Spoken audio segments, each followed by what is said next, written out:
Hi! Masaganang buhay at magandang araw po sa inyong lahat. Nandito po kayo sa North Caloocan, dito po sa napakagandang garden ni Sir George Samonte. Nakikita niyo po yung kanyang mga tanim, luntian, di po ba? Ang kanyang pong pamamaraan ay meron po siyang bagong lipat tanim, meron siyang katamtaman ng laki, ayan po makikita po ninyo. Tapos meron po siyang 3 weeks old at meron siyang ready to harvest. Ang nasa likod po ng napakagandang garden na ito ay si Sir George Samonte. Mapalad po tayo, katabi natin si Sir George. Sir George, ipaliwanag mo nga po sa amin. Una po, ano pong variety ng lettuce ito? Alam po po ito, lettuce ito, pero ano pong variety ito? Ito po sir yung Olmiti variety. Olmeti variety. Paano po ito tinatanim? Tinatanim ko po sa pamamagitan ng hydroponic system. Hydroponic system.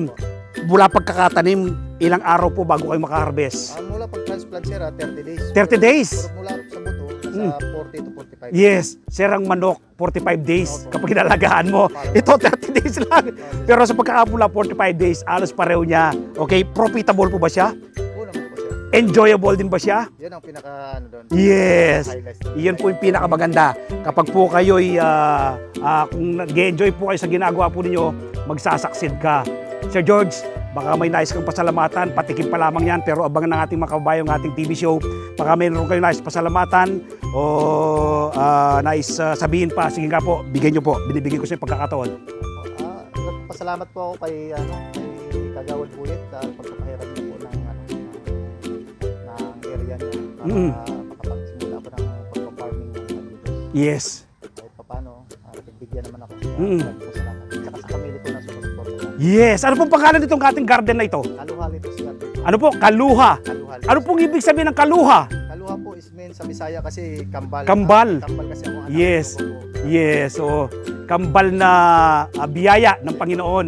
Yan, kasi blessing po yan eh. Yes, so Kaluha Lettuce Garden. Punta na po kayo dito sa North Caloocan kung gusto pong makatikim ng sariwa, masustansya at masarap na lettuce. Ako na pong magsasabi, highly recommended ko po ito pong mga tanim ni Sir George. Ano? Punta lang po kayo dito sa North Caloocan.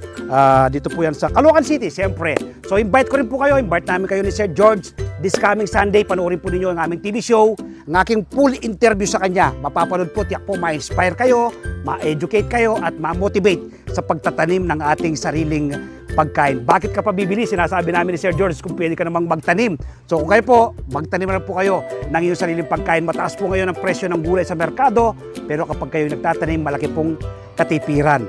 Invite mo yung iba natin kababayan, Sir George, na magtanim din?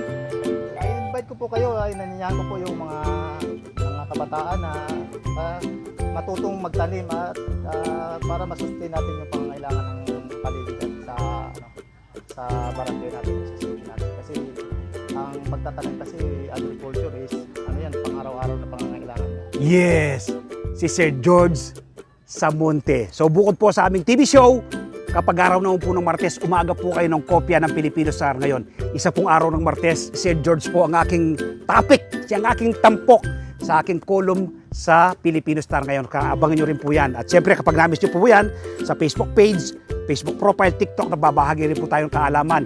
At mag-follow po kayo, mag-subscribe sa aking YouTube channel, ang Magsasakang Reporter.